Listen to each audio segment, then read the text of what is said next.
Ada jual lemang lah.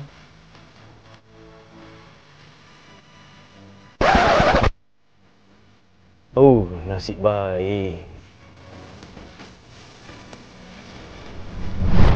Manalah si Aiman ni?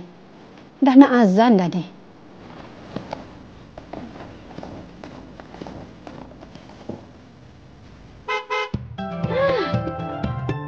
Assalamualaikum, Mak. Waalaikumsalam. Lah, dah sampai dah. Dah, jom masuk. Nak buka dah ni. Ya. Dah azan dah pun. Jom. Mak. Ha. Masak apa tu?